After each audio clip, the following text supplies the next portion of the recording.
COVID, we've learned even to be a little more relaxed. If I can say that, I was talking uh, to Rosalind and is it Krista? I missed your name. I'm sorry. Yeah, it's Krista. Krista. And we were talking about how we're having to learn to do things in a very different way. Presenting in person is very much easier for me because we have all that feedback from everybody that we're talking to. And in this environment, it's always so quiet and it's very hard to kind of get the feel for what's going on out there. So I'm going to hope that this can be as interactive as possible. They're going to let me know how many people are coming in and whether we can open up mics or whether we can do interaction via the chat line as things go on.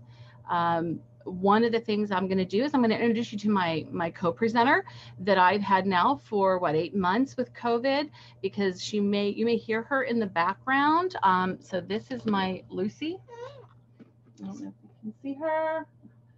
This is my parrot. And she will be hopefully quiet for this. She was saying hello as people were coming in, and I fed her, so now she's talking in her sleep.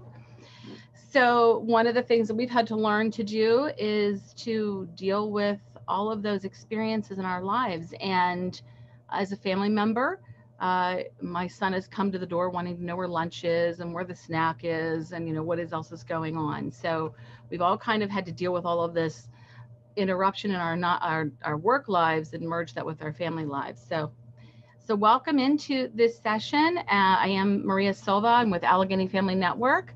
I've been with Allegheny Family Network for 13 years, as long as it has been in existence, and I started as a family peer support partner.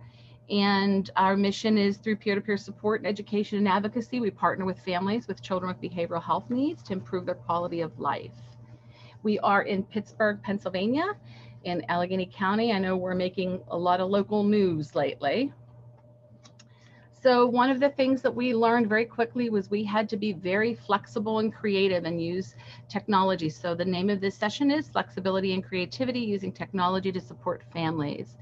And our goals today are here, and I'm not going to read screens to you. I always find that pretty much annoying when people do that. So who we are. We are a family-run organization. 60% of our board are family members. 100% of our parent advisory board are family members. And what family run means to us is that all of the staff, from the CEO on down to our office support staff, are family members. And family members to us are raising children or caregivers of individuals with behavioral health or mental health concerns. So we have a lot of programs that we run, and this is more about our funding streams that come. We are funded by the county. We are program funded. We do have multiple grants as well. Our Allegheny County Community Program, it's our widest base program. It's the least restrictive program that we have. Family members do not have to have a diagnosis to be served. All of our services are free. It operates through behavioral health funding dollars, base dollars. And we have some funds in there for family development. So we have brought family members to this conference using some of those funds. It runs our support groups, our chat line, and our educational and social events, which have kind of taken a different style. They stopped for a minute and then have kind of taken on a little different style and approach right now. Our biggest funder is through child welfare. We have a large program funded through Allegheny County Child Welfare, and several different focused groups that are run through that. A specific one is they work with CYF families, child welfare families. It's children, youth, and families, and those families are involved with child welfare workers. Our Father Involved Now group are strictly for men, most of whom have child welfare in their lives. A foster family support group who works with foster families, and an intimate partner violence support group. Those families work specifically, again, with individuals who have had or are having intimate partner violence. And we just finished a system of care grant that focused on work groups and bringing families in to make wide range system change in the county. So those are kind of our child welfare umbrella. And then our high fidelity wraparound services. Many of you may be aware of High Fidelity Wraparound, and they provide family support using High Fidelity Wraparound for about the top 2% of our high-end users. And this is through Community Care Behavioral Health. So we do have some foundation grants that are right now helping with our housing program, our employment program, and supportive funding for a position in our father's program as well. We have a satellite office. We recognized a few years ago that we had a transportation black hole out there, that not much got in, not much got out. Families were really struggling in this area. And we asked the group, it started from a support group that we had in that local area. And we asked them what they wanted and what they needed. And one of the things that they talked about was that they needed this hub to kind of come to. And they really needed this GED program. And the GED program kind of was born out of the support group, and then that satellite office was born out of that GED program. And so we run a GED program up there. Many of the individuals up there are family members who have children, raising children with behavioral health and mental health concerns. We all know that lack of education and lack of funds can open the door for CYF involvement. So this is a program that is supported by our child welfare grant. It also runs support groups up there, and they do have a small distribution for food. And Misty, I saw Misty did come in, and she can help us. Did I miss anything in there, Misty, about the North Hub? We're going to talk more about those other programs in a minute. I think you pretty much covered it. Well, we do have the partnership there as well. So it is kind of like the central location for a network of providers, faith-based organizations, some elected officials. They get together once a month at that site and try to figure out ways to better serve the community. Thank you, Misty. I appreciate it. No problem. So I have some of my teammates and peers out there, and they will be kind of popping in to help me out with this presentation. So when COVID hit, much like many of you, I was watching it as the operations officer. I kind of saw it coming down the pike in the beginning of March. And it was probably a Monday or Tuesday that I started looking at what was really going on and started to get an inkling that we might have this shutdown. And when starting to write our continuity plans and trying to determine what was going on and how we were going to serve families, we didn't have a lot of time before we all experienced that huge shutdown. And we really realized we already have families who feel isolated, raising children with behavioral health and mental health concerns. So we already knew that. We knew that our staff and our families were very afraid of contracting the virus. We were hearing it. They were calling.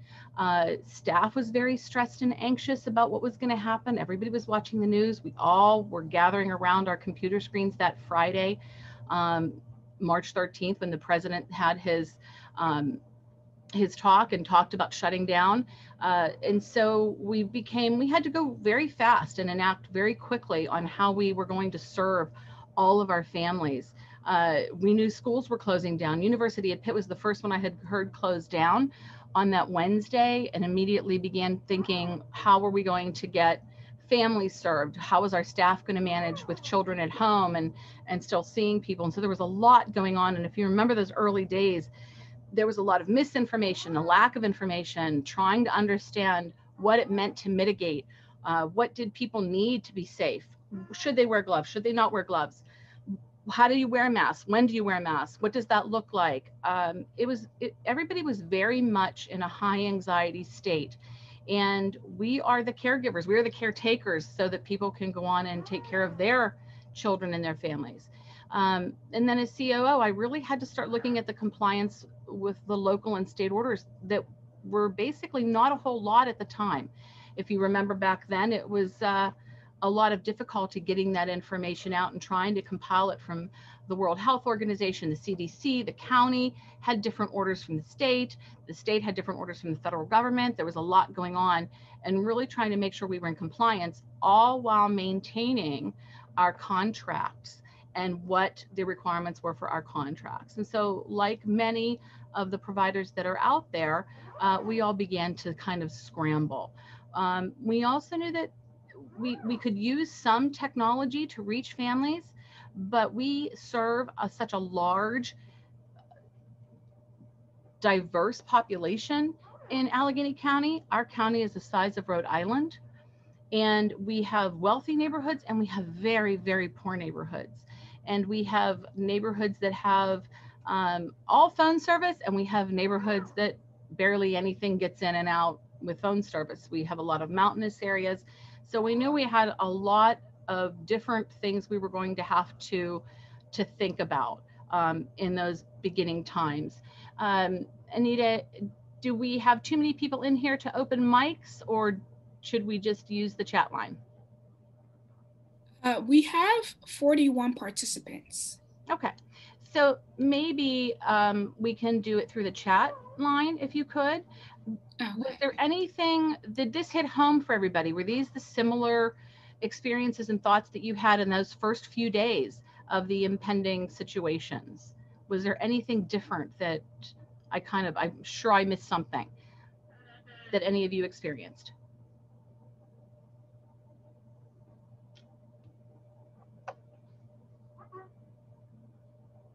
See, I hate crickets. So people are saying, yes, it was similar for us. Yes, very much the same here. Very similar in Kentucky. That's from Vanessa. Were people afraid? Did you have a lot of people afraid? Yes, Misty said, experienced right along with you. You did a great job navigating it all. Thanks, Misty. But it was, you know, my level was worrying, and I don't know, can maybe I get a feel for who's in here? Could you kind of give me an idea who's in here that are in leadership roles in family orgs or in organizations that serve families? And then give me an idea if you are a family member or a support staff. And I can't see the comments, guys, so please forgive me for that. So I'm relying on stuff. So Kathy Champagne is an assistant director / outreach department. Beth is a family peer support. Sarah Reynolds is in leadership role at a family organization and also a young adult with lived experience. Thank you, Sarah. Which organization are you from? You can go ahead and unmute if you want.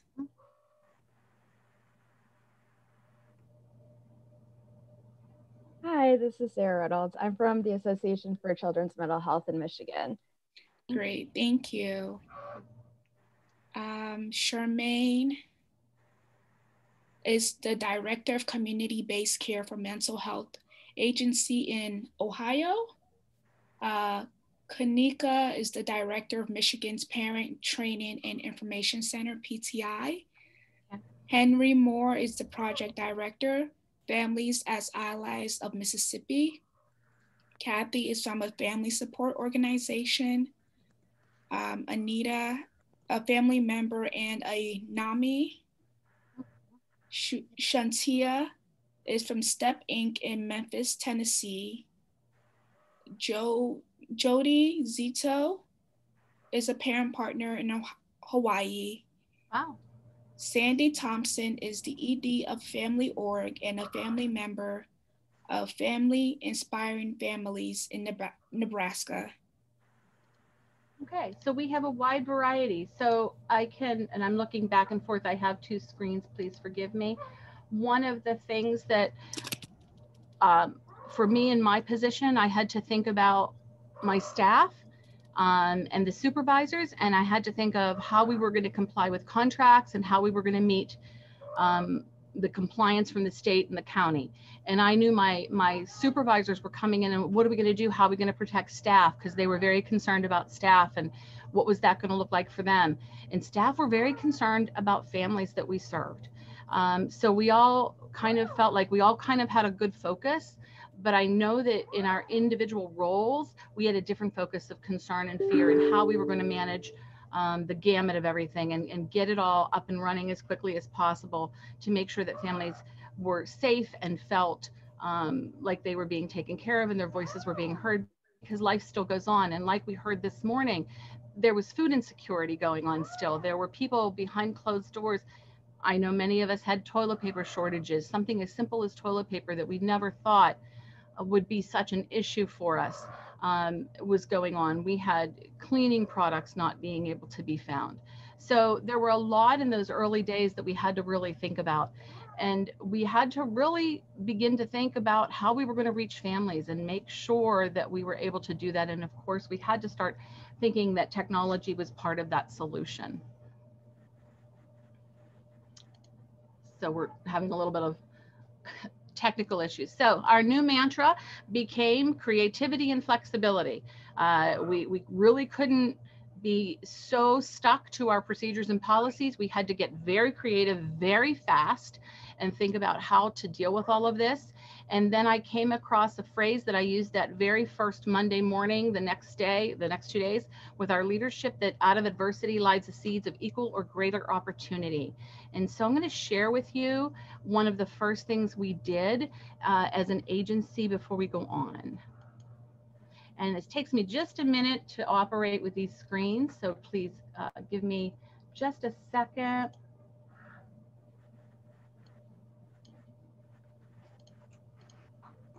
It's Misty and Autumn and Krista, and it's raining, and we have your lunch, so come get it. And also, we have some food supplies to give out this week from Adagio Health. You aren't sharing the video.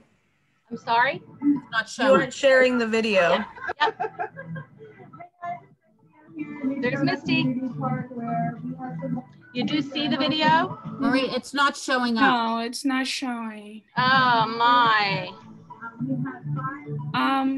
Maybe you have to unshare and then go to the link. Go to the link and open the video from there. I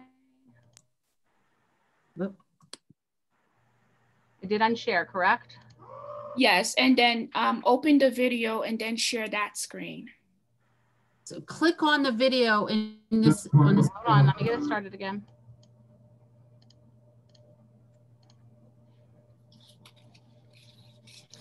Yeah, we were talking when we came in, this was a little bit more difficult trying to share this way. And of course, now I've minimized everything. Okay, let's try it again. There you go. Can you hear this? Yes. You got it? Okay, let me expand it and hopefully we got this.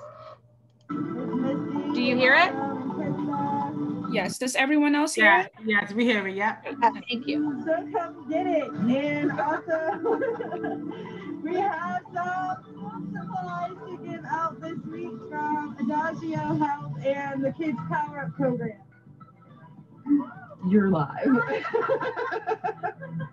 Hey guys, it's Christy. I'm here at Natrona Community Park where we have some volunteers that are helping hand out over 1,000 lunches today from Highland School District. We have 5.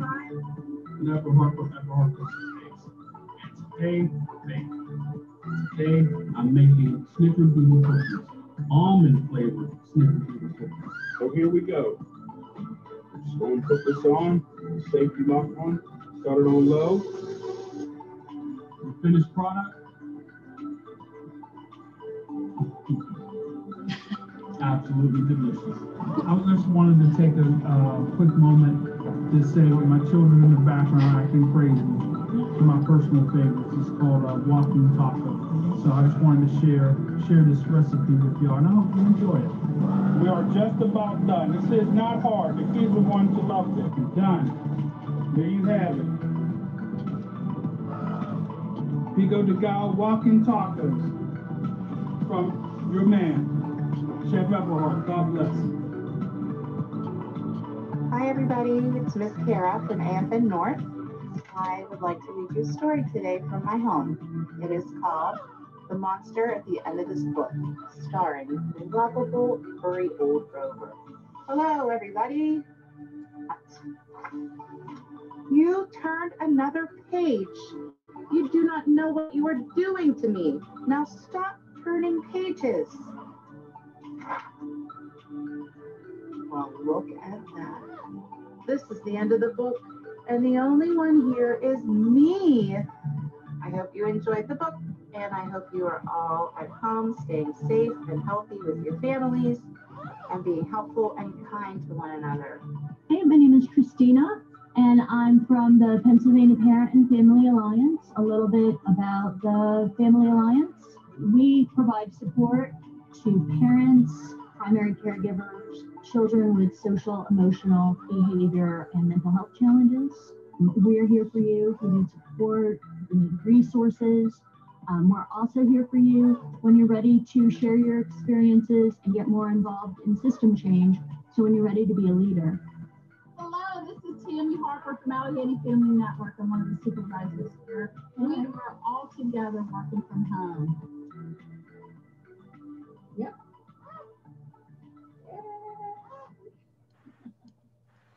All right, so we put that video together very quickly. I'm going to continue to try to go back and forth to our screens.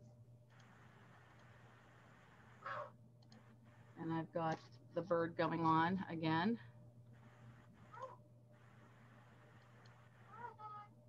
That didn't do it. That's the wrong screen. I apologize.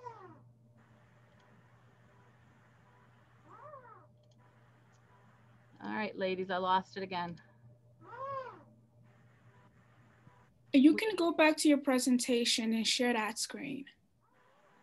That one over. You just had it, Maria. It was the wrong one. Oh, okay.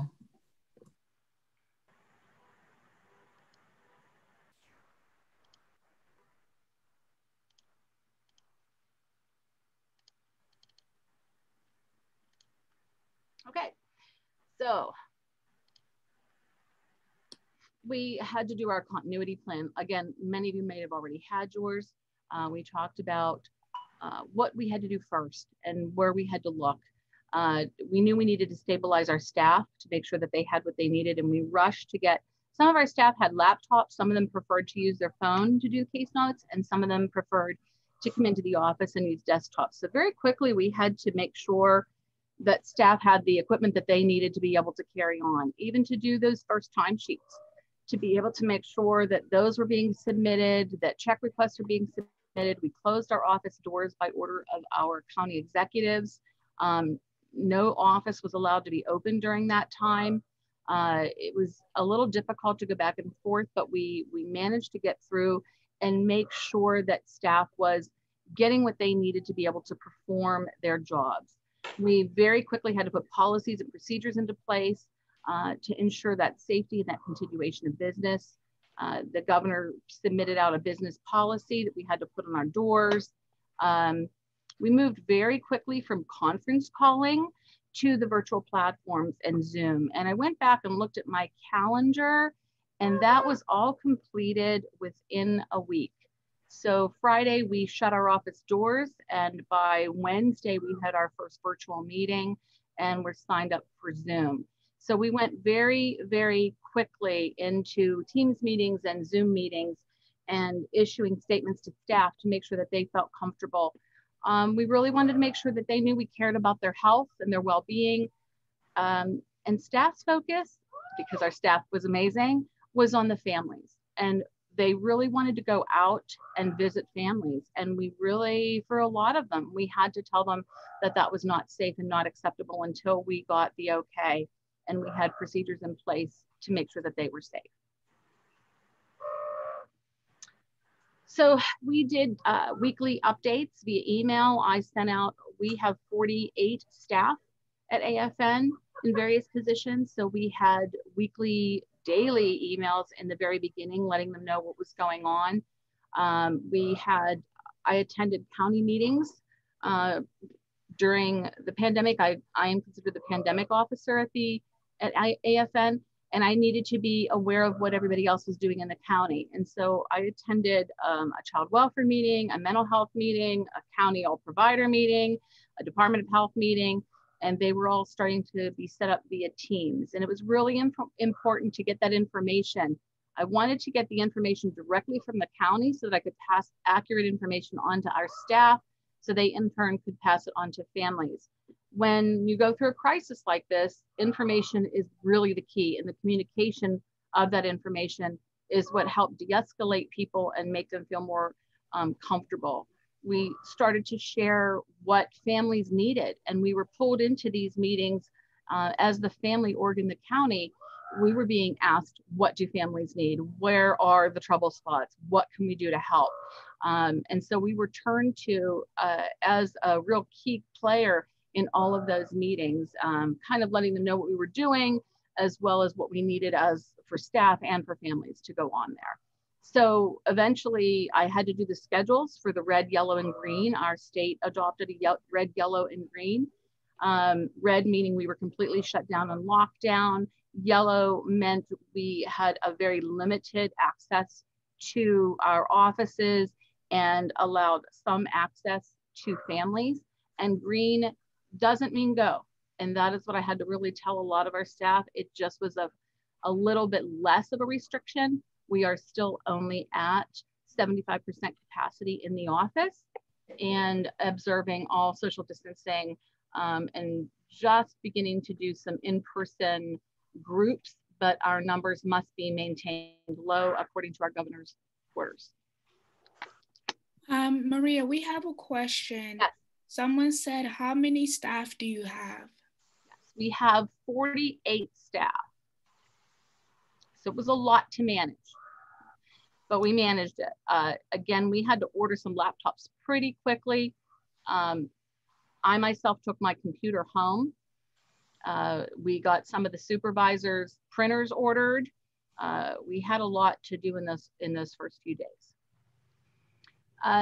One of the things, again, we were really trying to make sure that our staff felt supported because they are family members too. We all felt isolated from each other. And as many of you know, with family orgs, you really are a family and you spend the majority of your waking hours at work, and it becomes supportive.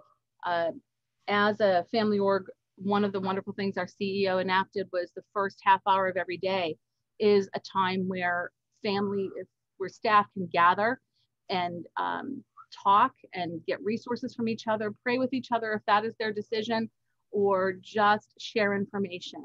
And that was always available to us to be able to do. So we really did become a family inside our family org, and being separated from each other that way really was very difficult. The huggers are not okay. We're still not really okay with our huggers. I'm one of them. And so it's just learning to do things in a different way and meet the needs of our staff. It was so important to meet the needs of our staff so that they could turn and meet the needs of the families that we served. One of the things that is so important, I'm going to get back to it. I have some more videos to show you real quick. We have an annual staff appreciation, and staff was needing some normalcy. And it was impossible to do this under COVID. Normally, we would get everybody together. We would recognize everybody's years of working with Allegheny Family Network. We would provide a meal. You know, when we sit down and you have a meal, you can engage people. We would provide a meal for our staff, and we would give them some small items. Sometimes it was a blanket or a thermos or jackets. We had one year, some item of appreciation in the hard work that they do. And so we had to get very, very creative. This is the first part. It's not going to work, I don't think. I'm going to try. I think we had to unshare, right? Yes.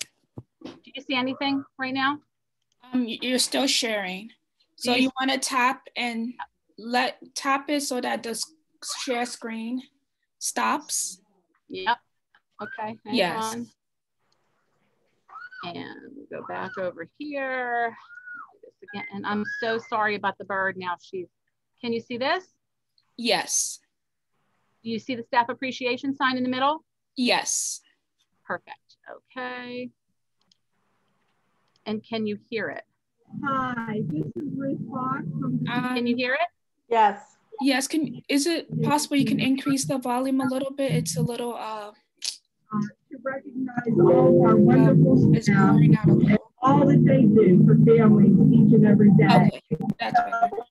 Pulling up in their car, and they'll be getting a meal and some gifts from us to say thank you very much for the hard work that you do each and every day. Thank you for everything that you do. Thanks for all you do. You're the best. I just want to say thank you. Thank you so much from the bottom of my heart. I love my AFN stuff.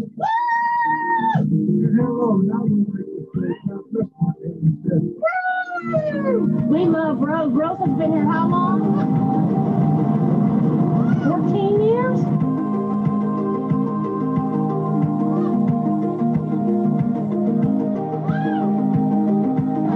We appreciate you, Sylvia. The good doctor.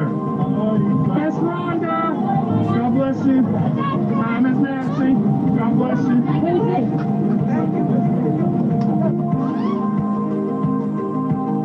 Miss Sharon. Here's my tech guy. What's up, Scott? God bless you, man. What's up, partner? God bless you, man. Hey, love y'all all, man. Thanks for everything. You do. All right. Yep. Hey, how we do? He's running.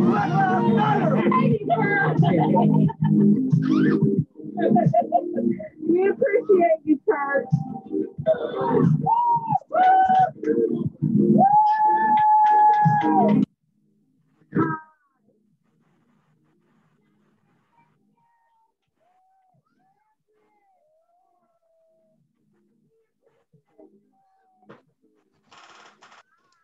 Good. I'm videoing you. Sherry's movie third son.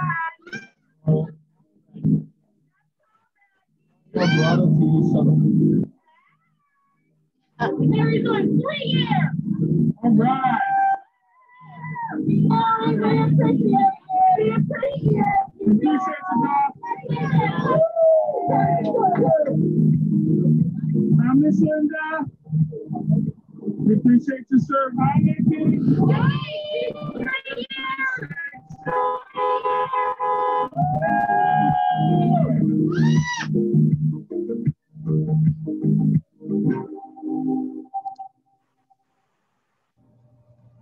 All right, let me see if I can get this back up.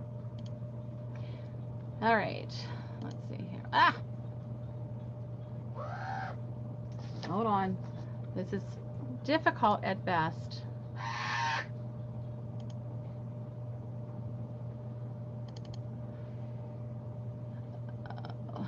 We're gonna close that. Am I back up? Not yet. You were though, so. For just a second, right? No, yeah. There you are. So what'd you guys think? We did a little drive-through for our staff.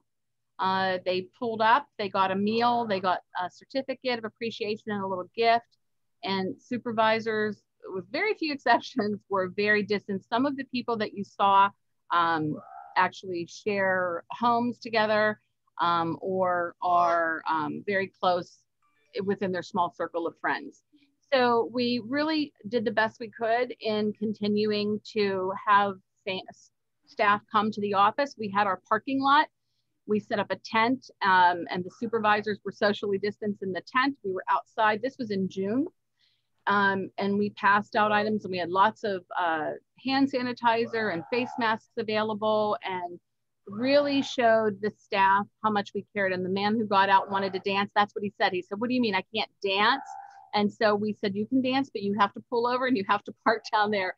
So that was him doing his little dance. So pre-COVID, we always had an open door policy. And this was different for staff not to have the ability to go in and check in with their supervisors and get in vivo coaching in those moments that they needed them. Typically, we had bi-weekly or more distance of a time frame for supervision, depending on the needs of the staff and the monthly unit meetings that happened.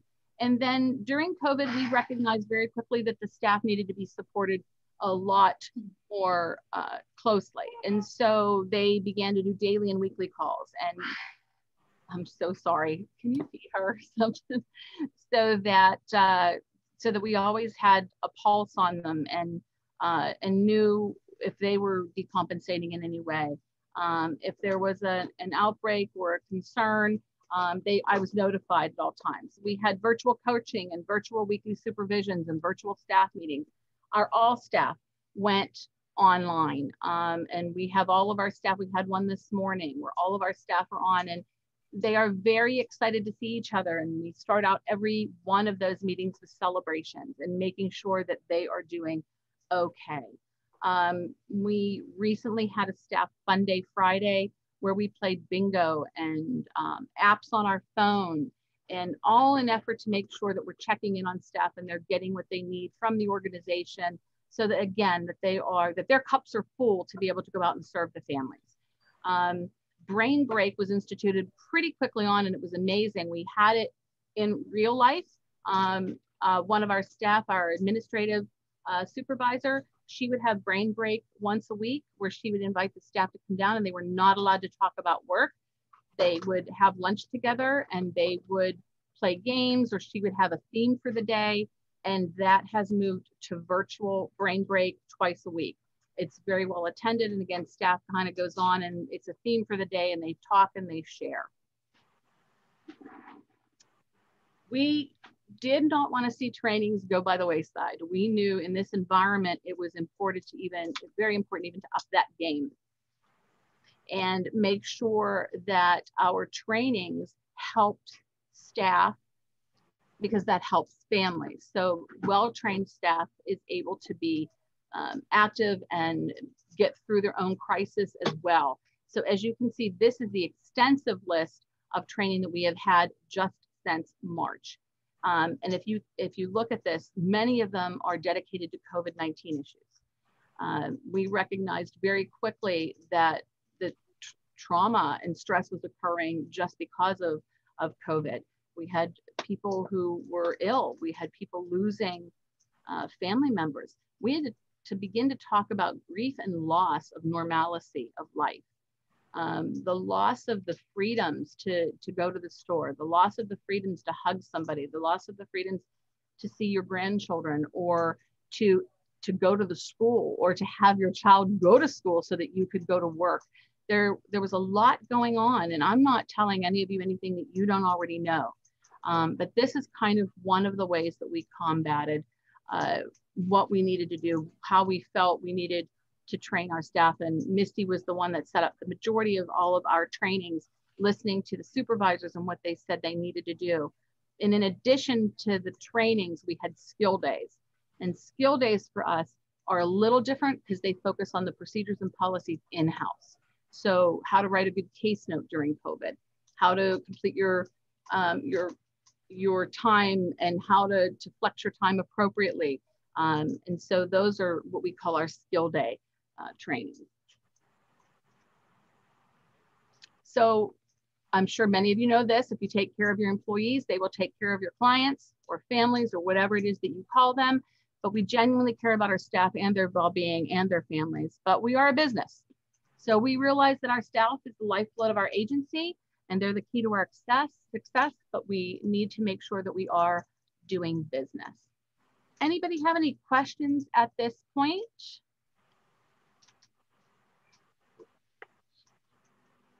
Someone said, what is SOGIE?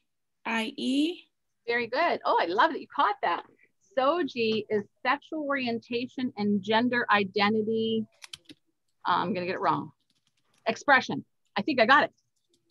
Sexual orientation and gender identity and expression. It is a class that is part of our county in understanding sexual orientation and gender identity and expression. And it deals a lot with the terminologies so that staff understands the terminologies and they can pass that on to family members. Affirm is a little different. It has, Affirm is really for the workforce, and that is really helping understand how to affirm your child. You don't have to agree or disagree. This isn't what this is about. It's about loving your child and the prevention of a child who identifies in the community. We know that that community has a very high rate of suicide. And we know that during COVID in the early days, we were already acknowledging that suicide was increasing. And so Affirm was an excellent training. We've been doing it all along. However, it was really good to have. It's mandatory for all of our staff to have it. And it really talks about how to serve families who are going through a child that is coming out to them, and how to help families understand the situation and affirm their child. Again, it's not about them accepting or denying it, but how to create a safe environment and show their child love and acceptance. Thank you so much for asking about that. We started to hire again. I believe we began that in July. Correct me if I'm wrong, Misty. We started to look at how do we hire during this. There were some problems along the way. FBI fingerprinting couldn't be done. We had delays in that. There were no exceptions by the county. The messages we were getting was they still had to have this. A new law in Pennsylvania came out just before COVID that said they had to have it even before they were hired. And COVID did not give us any exceptions to that rule. So we had some challenges to deal with, but we were able to actually hire. Misty, how many did we actually hire during COVID?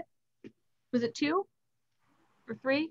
We hired 3.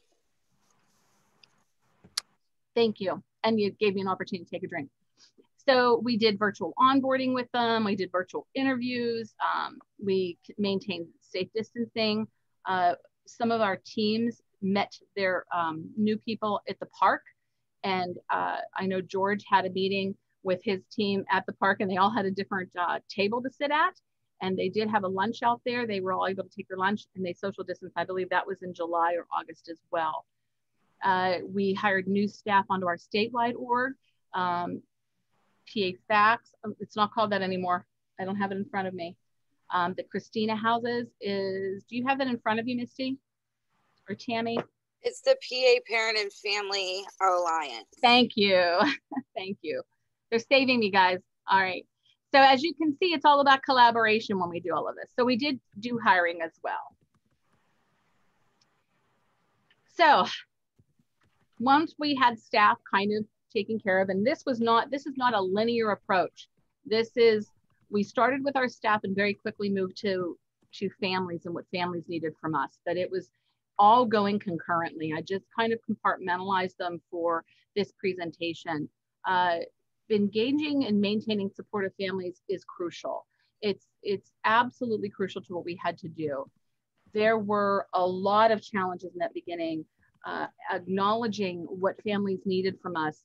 Many families had no technology whatsoever. We had families that still only had flip phones. We had dads that didn't have any desire to learn how to do online or virtual or technology. And it was very difficult for some of them. It was hard for them to understand how to use technology. You've seen some of the glitches we've had in here doing this presentation. So it became really hard to even move to that platform. And there was a lot of resistance at first from some staff and from some families, but we didn't have a choice. So we had to push through and maintain ways of being very creative and being very flexible. And so our IT person made himself available. We had cheat sheets that came out from the county that we collaborated with on how to do Zoom meetings for families. We provided laptops and hotspots for families. So we really had to address the technology for them. I wanted to put on here some of the comments that were made, because we do quality assurance, and we'll talk about more of that as we go along. These were some of the testimonies that have been coming to my attention. But I don't want to read them all to you, but I think it's so important to hear so many of our families reiterated that their family support partner was the only person who called them every week just to check on them. We had a couple of families that it was only the grandmother and the child. And so it was so important for her to have somebody consistently reach out to her. We had people, as you can see here, that they were really in crisis and really depended on that call. Today, I got a new one. And I wasn't going to share anything else once the presentation was done, but I felt this one was really very important that we heard today. that a family member, a mom, had reported to our quality assurance person. She spoke with her last evening, and she said that she had lost 2 of her children in a fire. And then she lost one of her sons to suicide subsequent to that. And she only had her daughter now, and her daughter was having issues. And she said if it wasn't for her family support partner, she didn't know where she would end up, if she would end up in jail or pass away, that she was desperate, and only the family support partner is what kept her sane and kept her safe. So it's such important work that we do, and we find ways to be flexible and creative to make sure that our families get what they need from us. So we had to build relationships with those new referrals. I pulled some of our data. Over the course of the last 6 months, we had 281 new families referred to AFN. And that means not going out and seeing them face-to-face at first. You know, building that relationship on the phone is very difficult. So as we became, again, flexibility and creative, as we went along in time when it was safe to do so, we put a policy into place that if it was a new family, we wanted the family support partner, if the family felt comfortable and if we could do it in a safe way, the family support partner was to go and to meet the family, social distancing, wearing masks, and mitigating, meet with that family first in a face-to-face visit. We provided one of the gifts then that we gave our staff, we gave them chairs. So we gave them a couple of folding chairs that you normally take to sporting events, and let them have 2 of them and wipes so that they could wipe both chairs down and put them back in their car and move on. The rules that we put into place was they were not allowed to do more than 2 families a day, and they had to mitigate in between. So they could see a family in the morning, they needed to go home, change their clothes, wipe everything down, mitigate themselves, and they couldn't see another family in the afternoon. This started, I think, correct me if I'm wrong, Tammy, was that July? That was about, I think that was a couple months ago. I think that was in July when we went green. Yeah, and we went like one family once a month, and then every new family. Right. So every family got a face-to-face visit again if they were comfortable with it. Once a month.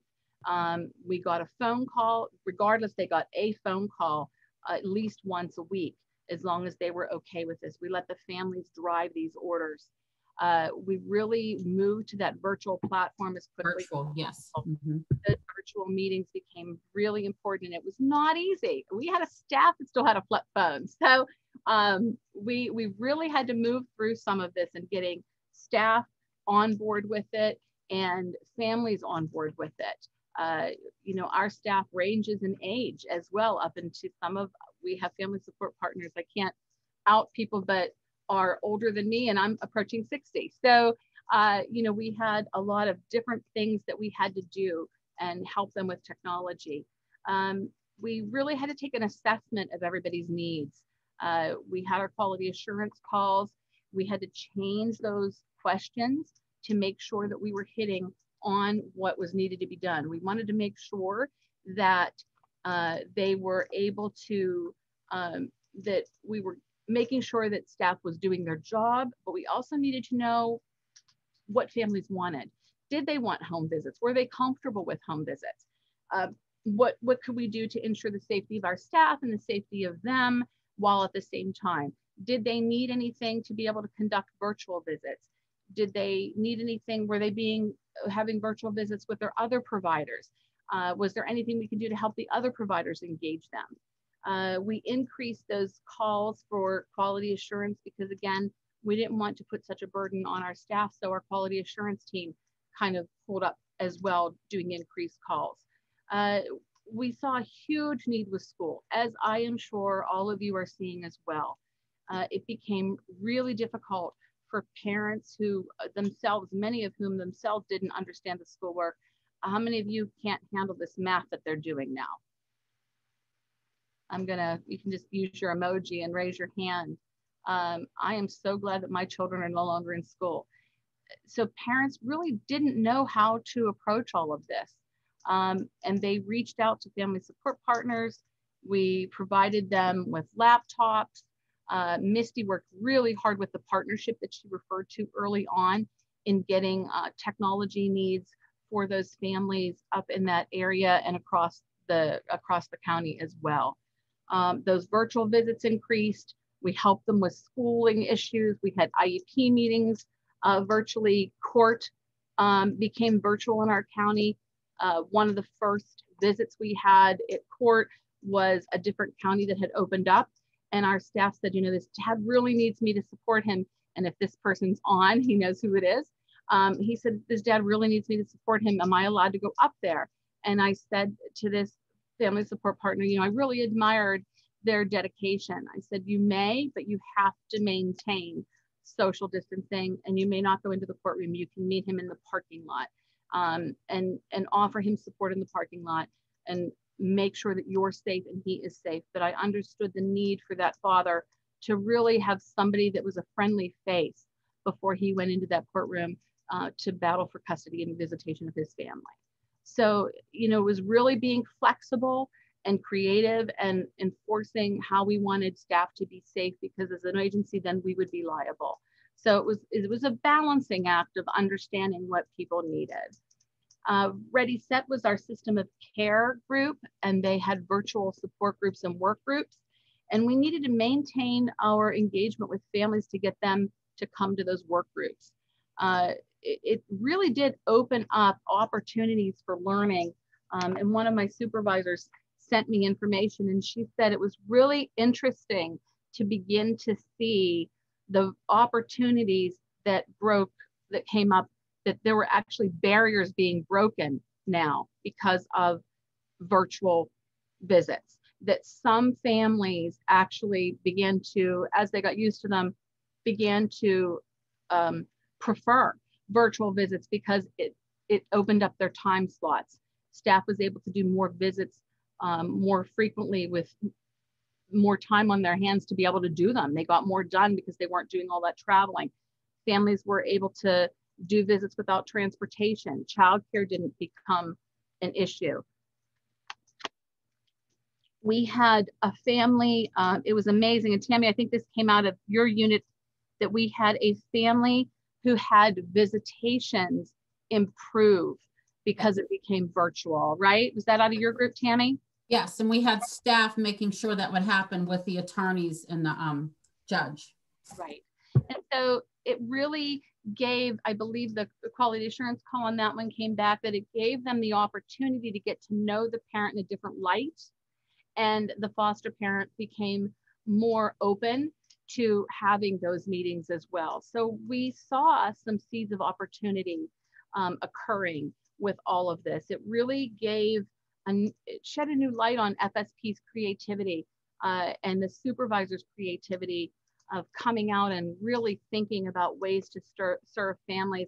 And I'm not sure we'll ever go back to the way it was. We're going to have to be mindful of the different ways now that we can serve families, whether it's face-to-face or virtual, whatever that family needs or wants from us at that time. And those needs and wants could change on a daily basis. I thought it was amazing that we had those 281 new families during COVID, and we served 529 families during that time, and only 40 families wanted to close. I suspected that our closures would be very low, as families really did want to have a lot more time with us and being reached out. Some other things that we did that came up was GED that Misty does. Normally she has a GED class and a teacher. Well, that all stopped. So she called and she said, can I just help them? I said, right now, no, you can't see them in person, but they were doing it. She was doing it one-on-one with those individuals, getting them through. And then when we were allowed moderate visits, she had them one-on-one in the classroom, and gradually opening it up. She had a beautiful graduation in a park for them, trying to give some normalcy as much as possible, mindful of doing social distancing and mindful of wearing masks and making sure we kept everybody safe. The fathers involved now, as you can see, they moved their Champion and You to a virtual group. That Champion and You is a learning opportunity for families. We didn't want any of that to go away. A lot of the fathers involved in that group no pun intended with fathers involved, needed that group to hear from each other and to support each other, as well as to get support from their family support partner. And so they moved their graduation into the parking lot, much like we did with our drive-through approach. We had food distribution going on. We were one of the first organizations in the county that we started immediately with food distribution in the very beginning. And we passed out 2,016 lunches in March, April, May, and June in several areas, the majority of them in our North Office area, but as well as in our Crafton Heights area, in the North Side area. And we had a few families, we're going to talk about this actually a little bit more with our provider section, that we had to reach out to other providers, and they assisted us and we assisted them. And so there was collaboration going on between counties. The county also received lock boxes and asked us to pass those out to families. One of the laws that came down in Pennsylvania was the disbursement of drugs for drug addiction recovery. We were able to pass out, not us, but facilities were able to pass out extra dosages. And I don't know all the details of all of that, but they recognized that with children at home and with parents, just regular everyday medications, that they probably had more access to medications that they shouldn't have. And so the county gave us 50 lock boxes to distribute, and we provided those to families with children under the age of 8 that requested them and may have needed those. So we did that early on as well. We put in for a grant, and we received a grant, and we called that our COVID-19 AFN response team. We had a supervisor coordinator, 2 shoppers, and 5 delivery staff, all of whom received hazard pay. This started late June, we received that grant, I believe, and ended at the end of July. So that group went and purchased whatever the family needed. The family would tell us what they needed. And we also got staples to give them families, and we put together boxes, and the delivery staff sent those out to families. And you can see what it is that we purchased with that money and how we did all of that. The face shields came out, and we passed those out to adults and children. We recognized very quickly that we had a lot of children that couldn't handle masks. So we've had face masks, the face shields purchased at the end of July. We found that and passed those out as quickly as we could to the children, because at the end of July, if you all remember, we all thought we would be going back to school. So we've done a lot.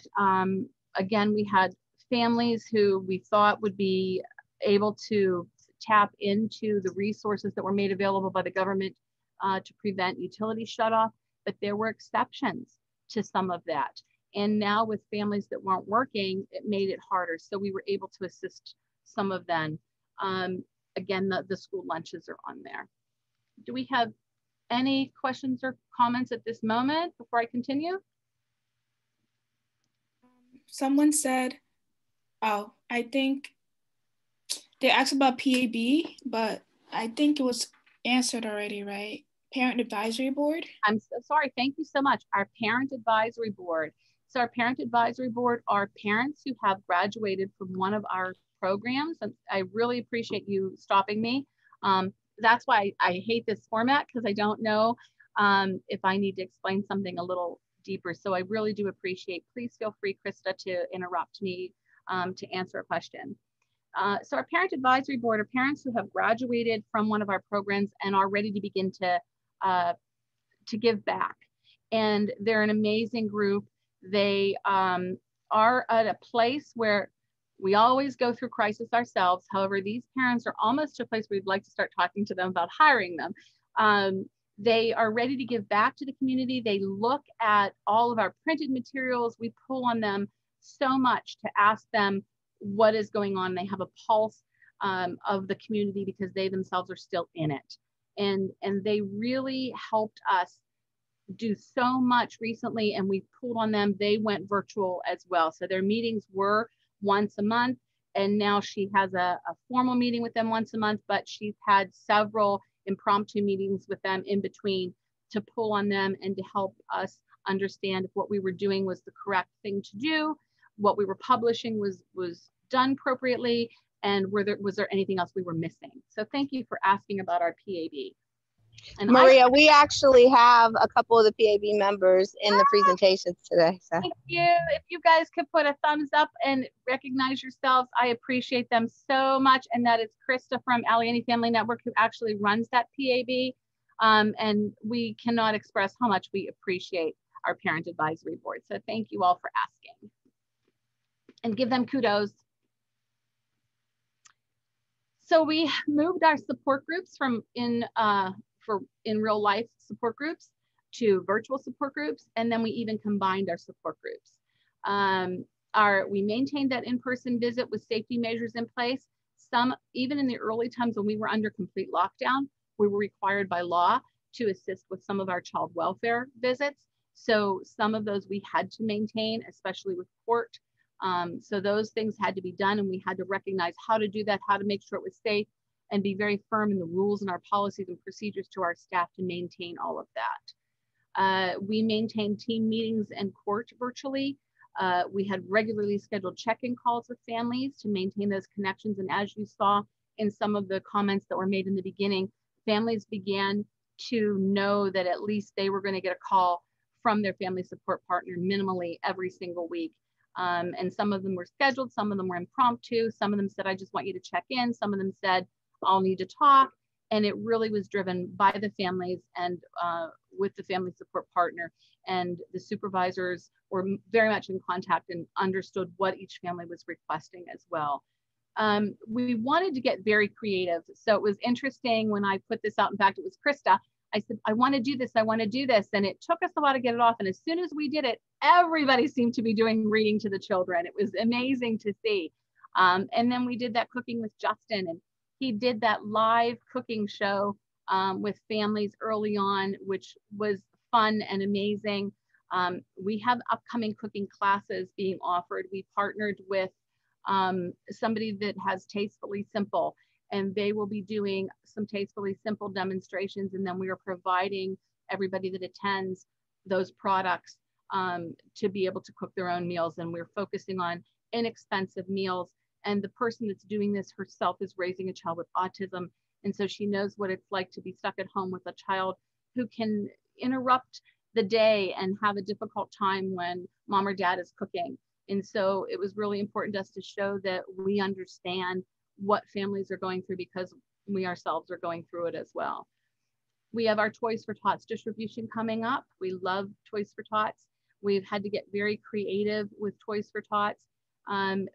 It was amazing and beautiful and touching when we gave this information to our staff and we told them that Toys for Tots, even though we were accepted, are having minimal donations this year due to COVID-19. And one of our staff requested that in lieu of having a staff gift exchange, the staff does this, leadership does not participate. They wanted to know if they would be allowed to donate the gifts to Toys for Tots. And so we gave it to the staff to do, and they did a survey among themselves, and they elected themselves to, instead of doing a gift exchange among them, they will be contributing to Toys for Tots themselves. So we learned how to be very flexible with the staff and listen to their suggestions and the things that they wanted to do as well. Our virtual trainings for families are here. These are less than the staff, but they are pretty routine. Our IEP series is going on. It's been very timely. We're hearing from families, they're very overwhelmed. And so we're trying not to overwhelm them more. Our statewide has a lot of videos on her website that is part of the program of AFN. And I really neglected to put that in. I apologize, Christina, if you're on here.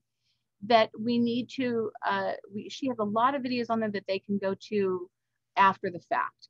And I believe Misty is also working on that, but these were the ones that were live trainings in the moments that staff, that families could attend. And look at the Talk to Your Children About COVID. How timely was that? And the change in routine supporting those students through COVID.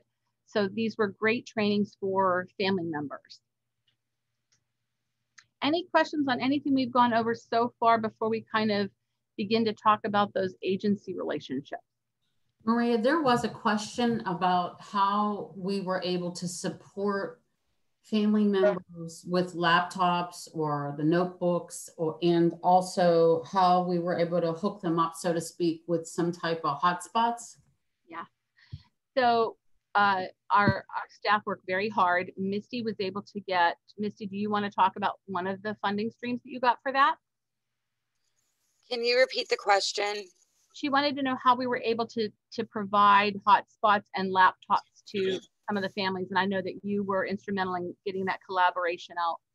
Yeah, so we have a partnership network in our satellite office, and once the schools closed down, we found out some of our families didn't have devices or didn't have strong internet access. So we were able to bring that back to the partnership and get private donations, basically, from organizations, businesses, individuals that were in that school district. And then later we were able to get a grant from, I don't want to miscredit who it was. I believe it was the Pittsburgh Foundation. And we were able to provide laptops, or they were actually tablets and Wi-Fi hotspots, devices for families that still did not have any kind of technology. And it was really great. One of the parents, they were basically trying to teach speech. Their child had speech therapy, and the school was sending home paper packets for the parent to teach it to them. So it was kind of, it was really, really helpful to families like that. I know that a lot of schools are now doing that, but again, the early days, we needed to make sure that we served families right away. They couldn't wait. Our contract monitor, I was in very much, that's kind of a great segue to this, actually, really in constant contact with our contract monitor. And as I said in the beginning, I was on all of those calls in the early stages to make sure that we were informed of everything going on in the county. And any opportunity that came up, I informed our CEO of it. Any contract issue that we had contract monitors that came up, and she said, look, the work you're doing is amazing. I'm going to give you a couple extra dollars to do some, I believe that was for the hazard pay. They also provided us, we gave them a list of what families needed, and they provided some of that to families as well as technology needs. And we were permitted to use some of the funds that we are allocated for our family development dollars to be able to purchase some of those tablets.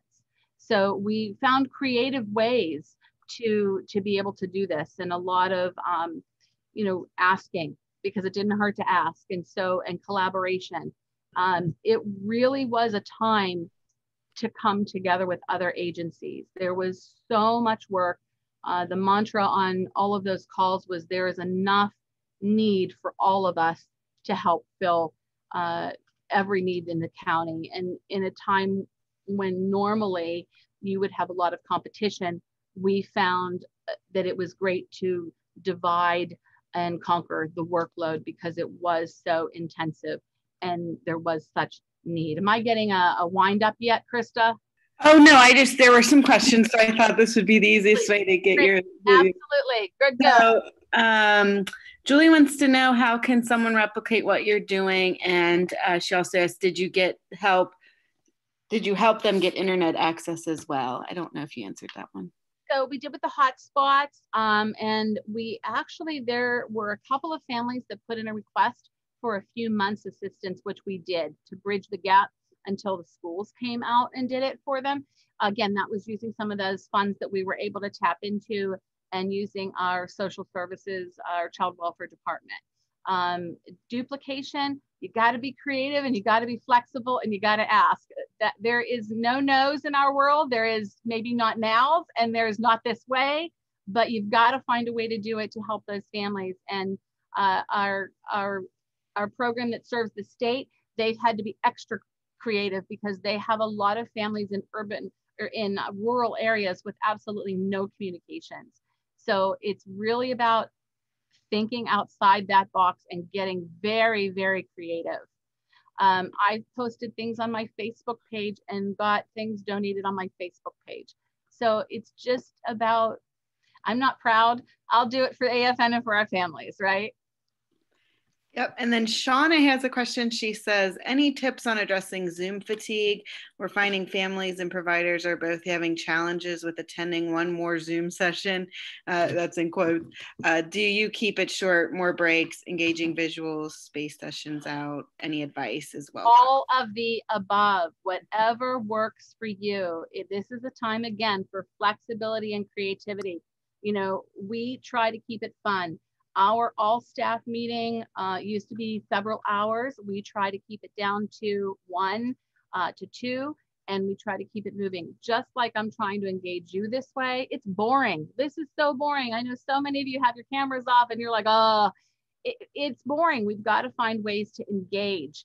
So I tried to pop some of these videos in there and I was like, oh my gosh, what am I going to talk about for this amount of time? It seemed like so long to be on Zoom. It's so important. I find it better when mics are open and you can see people's faces, because then you can really engage. I had this conversation with one of our staff person and we talked about how as huggers were not okay. But as long as we could see each other and do these small groups that we could laugh and share information in a more intimate way, we were kind of bonding over Zoom in a way that we hadn't before. And so it's finding what works with that group. Team meetings are very difficult because we're used to being together. We're used to having feedback happening right away. I feel like I'm talking and I can't see your faces smiling or nodding of your head. I can't hear you laughing. I can't see you crying.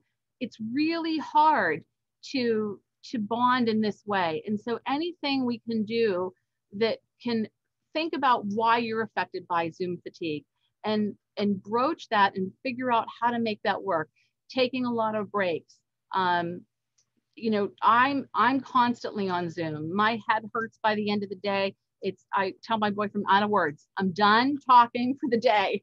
I can't look at one more thing. I can't read one more thing. I can't hear one more thing. So I get it. It is a new way of communicating. It is difficult. Our CEO is someone who loves to be with people and she loves to be with our staff and she loves to hear from families. And it's a struggle. It's a real struggle not to get that feedback. I miss the staff. I miss the supervisors. We have leadership meetings every day, every Monday, and we're in there for 3 hours. So we start with celebrations and we try to make sure that everybody's heard. And it's interesting reading body language and faces, but you get good at it. So just keep plugging away, and all of the above, whoever's question that was, do it all. Figure out what works for your group, be flexible. You got to make new rules. I hope I answered that question. Was there any other, Krista? Nope, just everybody agreeing. Somebody said to take a vacation. So no, I think everyone is agreeing. And then there's some comments about ways that they've done what they've done. Let's share some of that because that's great. Well, Sarah said we have 2 ways of video contact with staff, and that is Zoom and Microsoft Team. We have once a week, every week check-in team meetings, and we always start with what's good and then meeting agenda. Yeah. Celebrate to a screen. It feels like crickets. Yeah, I agree with you on that. Yeah. Celebrations is, you know, it's one of the high fidelity wraparound principles that our entire agency has adopted. We always, always, always start with celebrations. And this morning, I can't tell you how many were celebrating the fact that the Steelers won. Sorry, guys, if you're not a Steeler fan. But it's just so important. And one of the things that I did with you when I first came in is I introduced you to my co-host, which is my bird. So, you know, keeping it light, keeping it human. Let's show each other our humanity. It's interesting.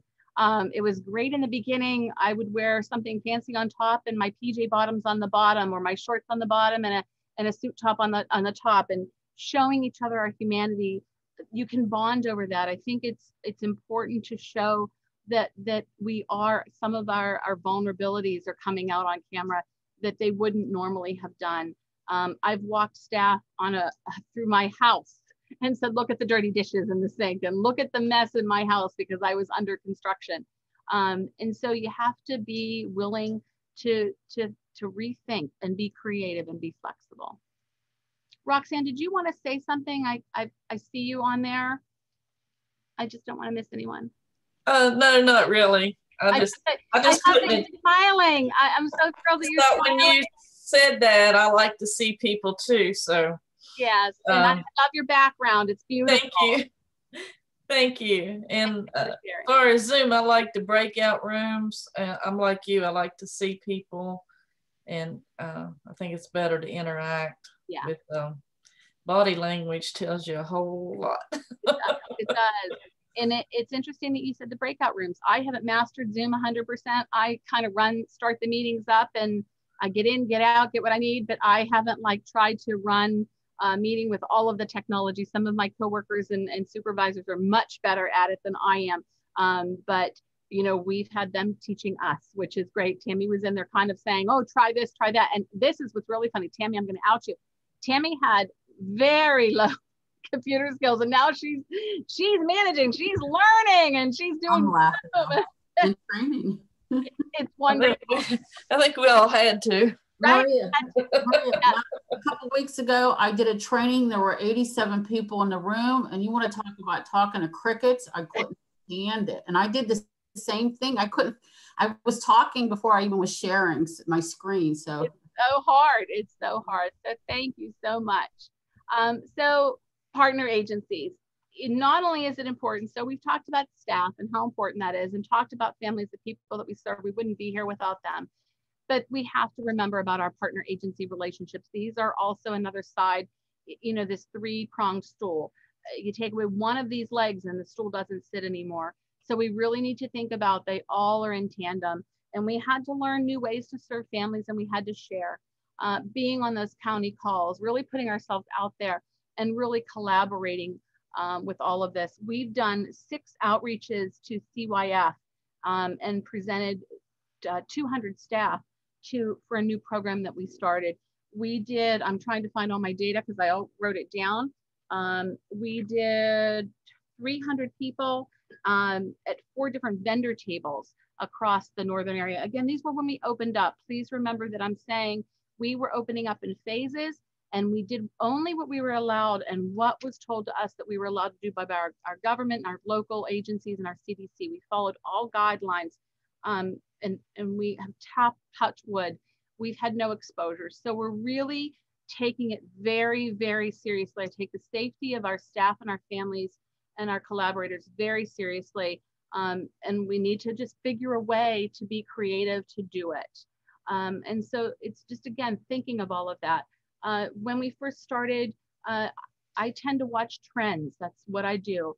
And I saw it coming. I had my continuity plan done even before we had a shutdown. And I remember that week our CEO, and I don't know if she's here and remembers this, was out of town. I went into her office Friday morning. I said, Ruth, I'm concerned this is going to happen. Here's the plan. And she kind of looked at me, and at 10 o'clock, the president came on. She goes, well, I guess we have to shut down. I better call the board. And so it went so fast. And then we needed to share that with our collaborators. That was not a time to be stingy with what we were doing. It was really important that they saw what we were doing, to give each other a chance to pitch up. And we were all then calling each other. How are you handling this? What are you doing for that? Even when we began to open up, we reached out to each other. So those calls with the other providers in the county were so important to be on. And I agree, it was one more Zoom meeting. I can't tell you, I'm still on them. And one of them occurs at 4:30 every Thursday. When I'm ready to be done, I'm on a county call. So it's just really important to do. We still maintain processing of honorariums for our family participation. When families participate in work groups and advisory boards and focus groups, we process the gift cards for them, and it's an honorarium because they are contributing their knowledge. They're not just attending to get something. They are there because they are needed, and our PAB is fabulous at this, and they're really great at helping across the county understand what families need. They're kind of our representatives. I'm going to show you another video that I did, or that not that I did, that our agency did. I'm gonna have to remember how to do this again. It's a 3-step process. I promise there's only 2 more videos, but it does break it up. Well, it's not letting me access it. That's not a good thing. See, the technology is not easy for me. I should give it to Tammy. She's better. Or Misty. Misty's fabulous at it. Okay, hang on. Now I got to bring it over here and share again. And this one, Misty, this one was done with the collaboration with Fredla, correct? I will do that, Roxanne. Thank you. Yes, that's with Fredla, and it talks about peer support. Okay, give me 1 second to share this. Can you all see my screen? I hope. Yes. Okay. And I have no sound. Is there no sound? As a parent with a child with a disability. Oh, it's good now. I can hear it. I can hear it. Thank you. No problem.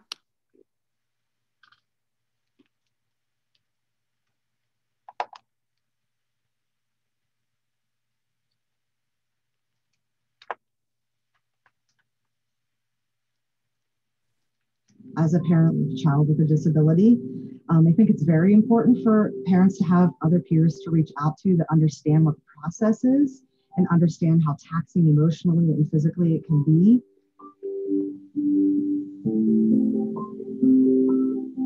Oftentimes in my journey, I found myself wishing I had more adults to reach out to that had been through the same thing. And we're okay to sit down and say, I've been there, I've been through that. This is what you can do. Family support partners can help bridge the gaps between school and home. The ideal partnership between organizations such as Allegheny Family Network and the school systems would be very much more connected. If possible, it would be excellent to have a family support partner right in the building and also have information available from the staff so that they could provide that for families so that next time they don't come in alone. I have 3 children that have emotional disturbance. And because of that diagnosis, they all have individualized educational plans. So some of the different programs that Allegheny Family Network offers is AOT, which is Agents of Transformation. And that is a 6-week program that helps empower parents and helps you talk to other people and tell your story appropriately. What Allegheny Family Network teaches you is that your story has power and to tell it that way, even if you're still living it. Because usually our stories never end. In general, I feel like when we're working with parents in a very close relationship, that the IEP team is a much more cohesive team. I think the child also sees that all those people are there for the one goal, which is to have the most improvement possible through their school years and set them up with an outcome that means graduation and employment and all those things and all those goals that every other child has. My 19-year-old was accepted into the OVR program. And because of the OVR program, we were led to CCAC, where my son now attends college. And as far as my daughter, she had a lot of behavioral issues. And once we got the behavioral issues settled, she actually has straight A's right now. The minute that you can get the parents in tune with what's going on in school, the child instantly sees that those parents and the teachers are connected and we're working as a team. This is a significant issue across the country, and the schools are here to help their children through this. And building that trust and relationship will speak volumes and do wonders for the children.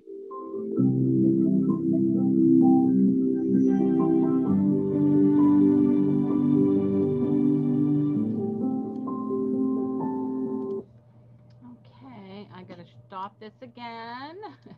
I'm getting good at this. Well, if I can keep my eye on where my presentation is.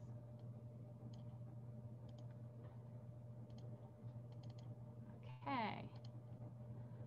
All right, so As you can see, we're continuing to build, and I'm being very mindful of the time. I want to make sure that I get through this very quickly. I want to answer that question about gift cards. We have money from our mental health budget that is earmarked especially for doing that disbursement of those gift cards for when the county calls us.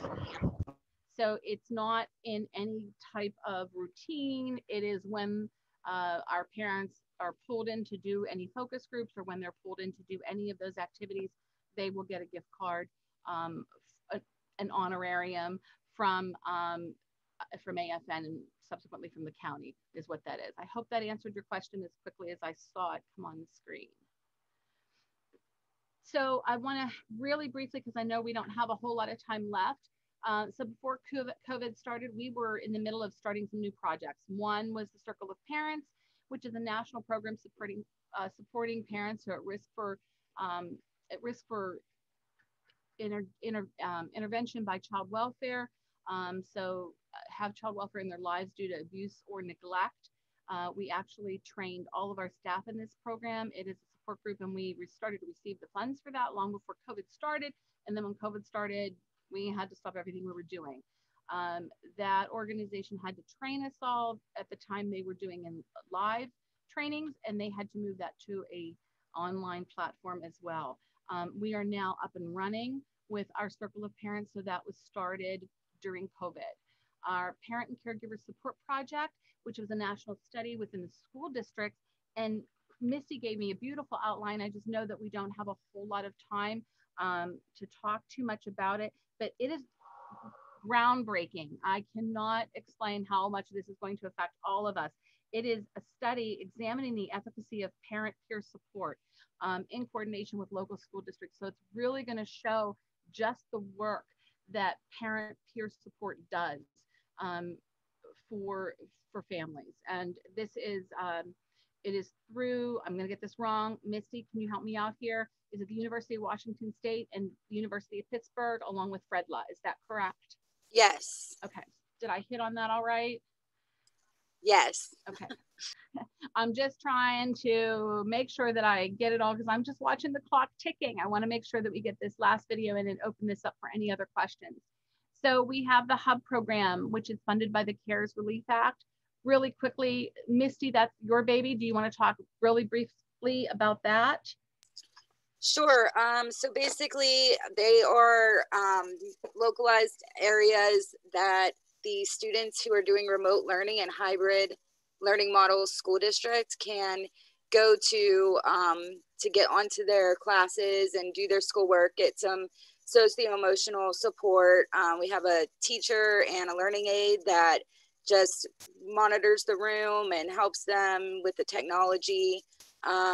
And that is actually going through until December 30th because it is CARES Relief Act money. And we have 3 of them right now with servicing about 34 kids. Thank you, Misty. And then a new project that we're working on getting up, and we're just now putting in bids for it. Misty, do you want to again talk a little bit about the mental health and substance use project? Sure. So again, this is in the area that is kind of a transportation desert and really does not have a lot of mental health or substance use services. There's also a lot of people that are eligible for, medical assistance that don't know or understand how to apply for benefits or what to do with them once they have them. So we're kind of collaborating with the school district and with, again, local organizations that will house spaces for parents to connect with service providers, either safely and privately through telehealth or, one-on-one appointments. And it will also incorporate individual supports. So just like a family support partner would support a family member through the services, this person would support them through the enrollment process and different ways to find services that they need as far as like mental health and substance use. And it's gonna be a great collaboration and we're very excited for it. Thank you, Misty. Some of the other things that we're doing on the horizon, we are purchased an interactive platform for all our forms to be downloaded onto. We've increased our ADP program so that staff can log in and log out remotely without having to use paper forms. Some of you have already done some of that. Some of you probably are not doing some of that, but we're really looking at how to streamline everything that we're doing. So as you can see, we have become very good at being creative and flexible, and it has increased our participation from our families. We've come up with some really ingenious ways of reaching families. Our partnerships have grown. We are interacting in ways that we haven't done. And yes, we get Zoom fatigue, but again, change is inevitable and we all have to kind of adapt. And hopefully this will be gone soon and we'll be able to resume a hybrid model for everything that we do, maintaining the wonderful effectiveness that we can get out of Zoom, but the personal appearance of the personal parts of it, of being in life with people as well. I'll take a couple of questions if there is anything right now before we share our last informative video. I don't see any other questions, but if anyone would like to unmute and ask a question, they can.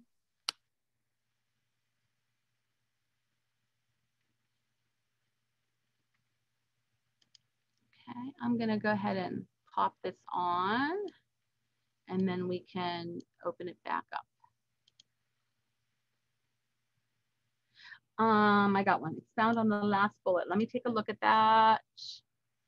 The Mental Health Substance Use Project, that's the one that Misty just discussed. Is that, who asked that? I just happened to see it pop open. Leanne asked on honorarium. Oh, on the honorariums. Mm-hmm. So honorariums are for family members who provide their expertise when they are asked to do so. So for example, they may be asked to be part of a focus group or a work group. One of the things that we had coming recently through the system of care was they wanted family members to give their input on how to improve the collaboration between the behavioral health system and the child welfare system. And they asked a lot of our family members to become part of those focus groups. Our PAB were a large part of that. And we acknowledge the expertise that they provide. Just like if they were asking a doctor to come speak, they would provide an honorarium for them as well. So we honor our family members who provide that expertise by giving them a small token. Okay, let me see if I can do this now.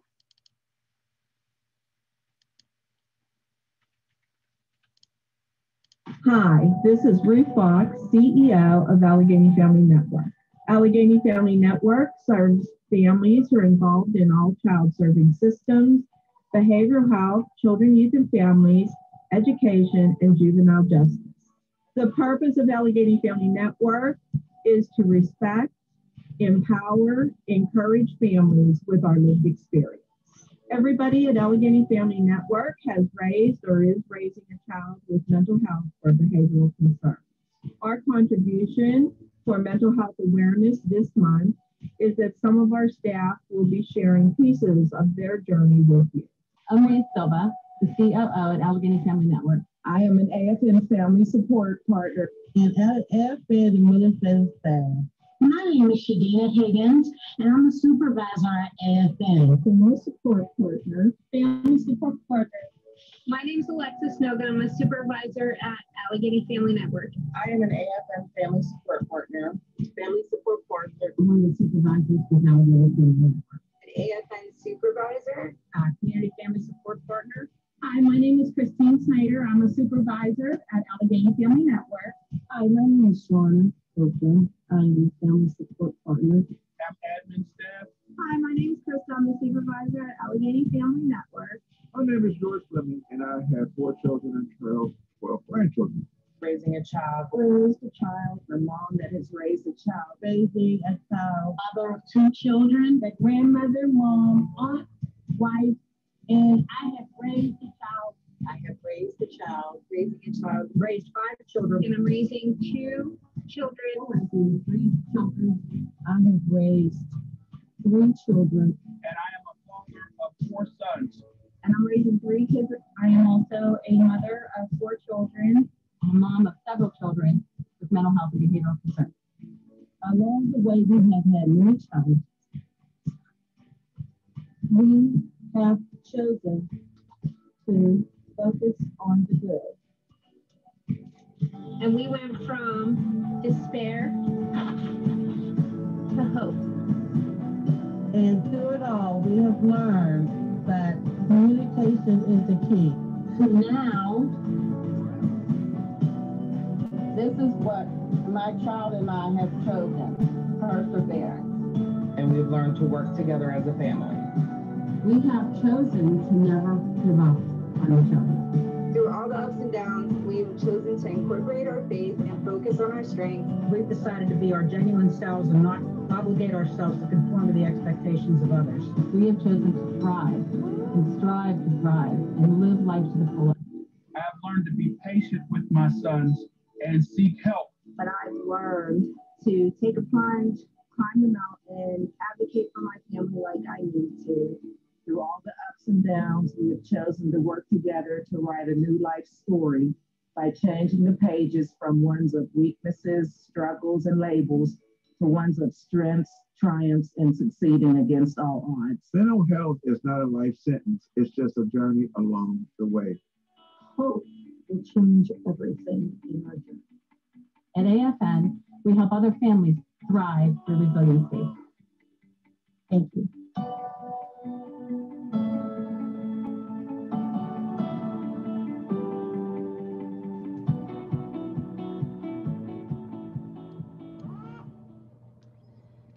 So I'm very proud of that video.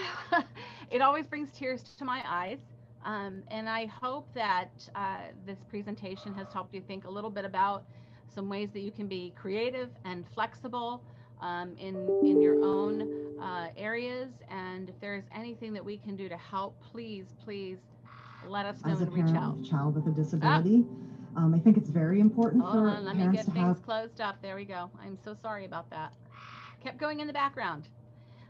Is there anything else that I can help with or answer right now? I am like right on the money. Krista, are you like proud of me?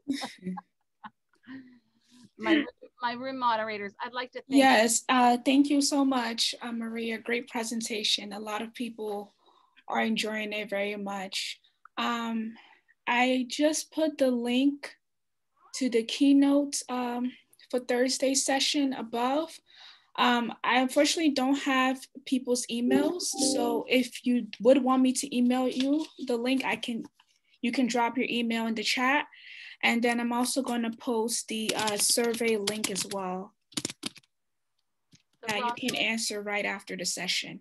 Yes? Thank you. I want to thank you and Krista so much for your help before we came into the room, and so much for your help during this session as well. And thank you all for joining us.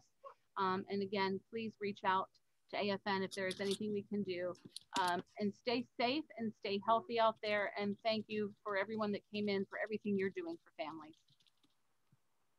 Thank you. So we are done. If you can grab the information and then head straight to the survey. This is the last session for today, so you're free after this. And otherwise, we'll see you again on Thursday.